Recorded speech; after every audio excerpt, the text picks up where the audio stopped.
Welcome back to another episode of the Maturity Project. I am your host, Chad Everbro Shears, and today's conversation is on knowledge or intellectual maturity. So, I regularly have deflected for a very, very long time the accusation of me being a smart person, or highly intelligent, or hyper intelligent, or whatever descriptive that people want to use. I don't adorn that. It's not my title. I don't take that on. I don't spread that. I don't encourage people to refer to me that way. I just tell people that I'm incredibly curious. So this is not a humble brag. It's nothing like that. It's consistent.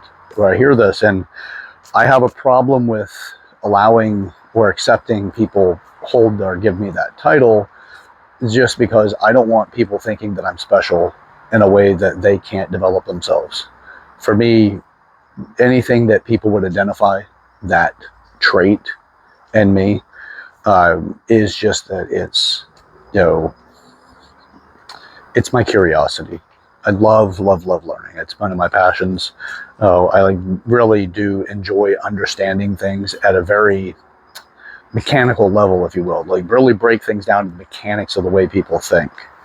So with that being said, again, it's not an attempt to try to get anybody to be convinced that I'm intelligent, because I don't. I actually consider myself to be somewhere about average, maybe slightly above, but nothing like special at all.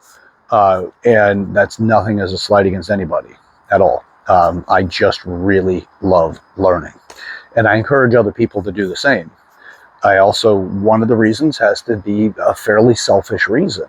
And that is that I can only think as much as I possibly can think, and I can only understand things as much as I can possibly understand them. But when I have other people around me that are up to very similar things, we can move past a lot of things very quickly and inspire each other in a different thinking model, or different ways of thinking, or different details to the thoughts that can really help out a lot. So with that being said, part of what I'm up to here with the Maturity Project is to encourage people to just elevate themselves in their life. So I'm not out to gain any kind of real significant praise or anything like that. I just want to make the biggest difference that I possibly can. So the Maturity Project was born. It is based off of 8 different areas of maturity. The third area is intelligence or intellectual maturity. It's just where we can develop in that aspect. Now, you will have specific traits that are aligned in your genetics. And then you'll have other traits that have to do with our early influences and guides, the people that were there to help us, kind of inspire us to think, or giving us parameters to understand reality by, which would be like our parents or guardians, people like that, early authorities. They give us some way of thinking, and we observe them, and then we're taught directly by them. So, and we see them in their own, when I say observe them, we see them in the environment, interacting with other people on top of interacting with us. So keep building into it, and then you develop your identity and intelligence. And it's, you can consider yourself average, you can consider yourself above, you can consider yourself a specific trait value of above average. Some people are more mathematically inclined, some people are better with, predictive solving, problem solving, memorization, things like that. So this is not a video to teach you everything about intellectual maturity.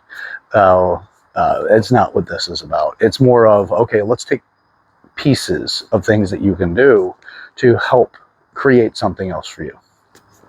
So if you want to develop yourself in your intelligence, well, first question I have is, are you reading? Now, I'm not saying, as far as watching videos is okay. You can definitely, increase your ability to compute reality based off of that. But branch out a little bit further.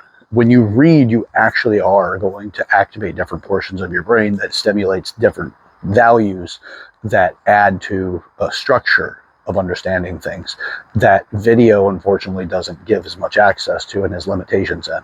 So reading truly is an incredibly beneficial pastime, if you will, or activity to increase your intelligence. Now, you will have what you're doing is you're increasing your intelligence to your genetic potential, or you're working on that. You'll always have a governor in that area just because of your unique genetic makeup. And then you have your limitations that come with that. A lot of us don't realize where we have fewer limitations than other people because we qualify intelligence under, specific things. You can have intelligences that would be, like the common sense intelligence versus book smarts. Then you get into, street smarts, and then you get into, country and wood smarts, like this. Like, what is the area that you actually excel at? Some people are incredibly intelligent when it comes to survival, especially when it comes to survival in a roughed area, right? Where you're out in the wilderness and you got to, figure out how not to die. They can be incredibly intelligent there. So it's just to broaden your perspectives here. Because all this is to give curiosity, give you some curiosity. I just want to stimulate thought, because those thoughts can turn into ideas that lead into, something that becomes more structured in the way you think and understand, and it can become something more. Right? Recently I've heard that it takes 14 seconds before a thought really starts to get momentum. So, if you have something that you like, sit on it, sit with that for a while. Try to hold your conscious attention on something for 14 seconds or more and allow it to gain more, allow it to gain the cradle, right? Because you want to go cradle to grave. Allow it to get to the cradle. So it's not just something that passes through your head. It actually has an opportunity to be birthed into the world, if you will. So one of the things that I am enjoying right now to help expand, continuously expand, is the book that I'm currently reading, which is, it's by Howard Gardner. It's actually likely going to be one of my favorite books yet, surprisingly. And I made that announcement the other night in my personal life off camera about how much I really enjoy this book. Now, Changing Minds. It's the art and science of changing our own and other people's minds. Now, I'm not reading it for any reason other than I just want the information, I want the knowledge, and I want to expand my understanding. It's an excellent book. I absolutely encourage people to find what you really enjoy reading and go from there. I am not a big fiction person. I do like nonfiction. So the only fiction book that I would actually put into a category that I have read more than one time is Siddhartha. Excellent book as well. Well written, easy to read. That's a great one. So, but I'm definitely an advocate. Read something. Book clubs are great. Mastermind groups are great, especially if they're centered in on tasks that are beyond just single topic. So look into areas that you can share like minds. So if you want to change what you're currently going through, and you know that intelligence is going to be an aspect of that change in order to really shift your life, you're going to want to find people to communicate with that are also up to things that are greater than what your past has been. Meaning like, you have a lot of people that get into these, these cycles where they're really not geared towards much change. They're just doing stuff. They're just surviving, and they're not doing much else outside of that. So as an example of something that I did to help shift and change I wasn't changing my group of friends because I didn't like them. And I still spent time with the people I liked. I was expanding into groups of people that had common interests. So when I took dance lessons, it was expanding into people that enjoyed dance. And when I took singing lessons, it was expanding into people that enjoyed singing or that enjoy singing. Martial arts, it's a group of people that enjoy martial arts. So just expanding into other groups and to find more of who you are in the process, but you're elevating yourself in those categories because you're going in whatever level you're coming in at, which is typically a beginner, and you'll elevate through time, exposure, and practice, and it'll take root because you're also not dependent on your own attention and attention span or any other resource destination that would be like holding a thought for 14 seconds or more. You have other people that are encouraging the environment, so those thoughts have more time to actually foster and gain root, if you will. So if you want to really change in your intellectual maturity, you can do it beyond just a centered focus. You read to help add more details to each one of the subjects and topics that you're interested in. Now, that expands your mind in that way. Put yourself into groups of people. That's community maturity too, by the way. Put yourself in with groups of people that are up to something as well. They will continue to hold that environment so that you have more time to develop some more of your traits that are supportive of being in that environment. Before you know it, aspects of you have changed to the point that they're noteworthy. You can identify them. You can see how it's actually contributing different directions of your life. Line those up with your goals in life, and you will be very surprised how your life changes. So if you want a guide on how to change your life, well, that's what the Maturity Project's intended to help you create. Can't be something we give you that's a template, say this how you change your life. There's the blueprint, if to an extent, but there's too many variables about where you're coming from, where you currently are, and where you want to go, and what type of outcome do you want. It can't just be categorical, and saying, I want to be wealthy. There's too many variables that need to be present in that in order for you to truly feel the success of being wealthy. How much money? How did you get there? Can you recreate it? What do you do with that money? How many people are affected by it? How long can you go without working in order to, qualify that truly is wealth? And what else, if you decide not to work, will you do in order to hold a sense of purpose without having yourself find, significant depression? So be careful what you're pursuing.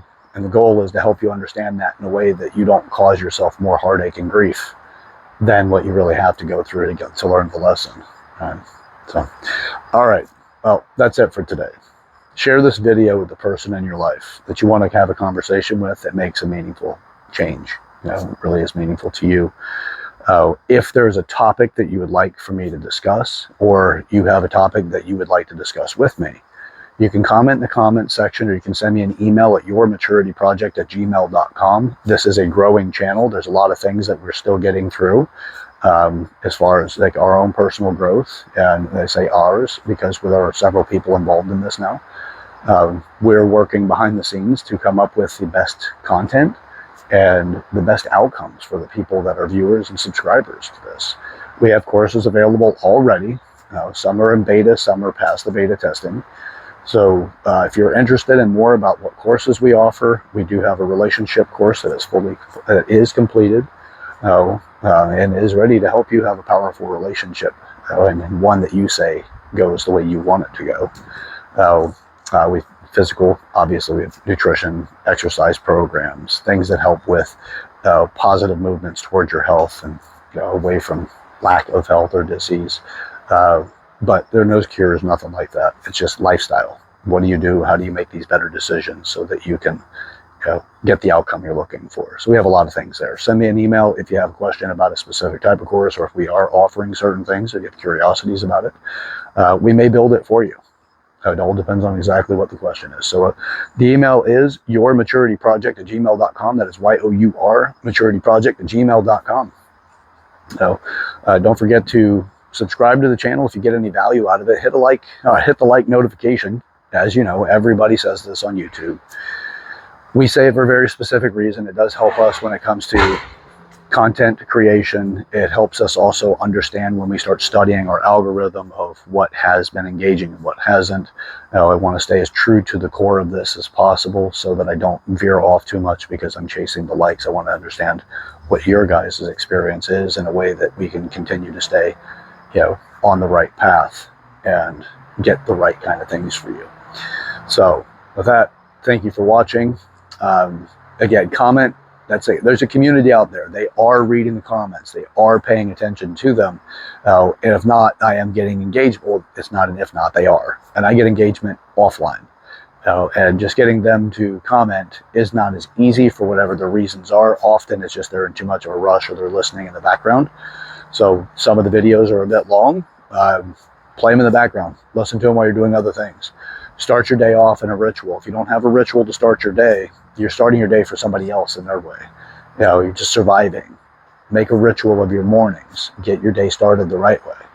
Whichever the right way is for you. If you don't have a vision board, you can use one of those too to help align you with what your morning should look like.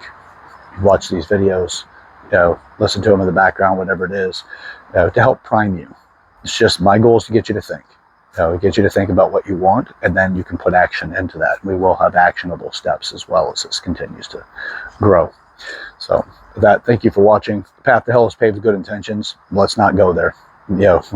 It takes maturity not to actually get you to hell with your good intentions. So it's all about growth.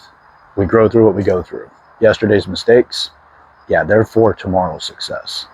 So, all right. Well, let's get up to some stuff. Let's get up to it together.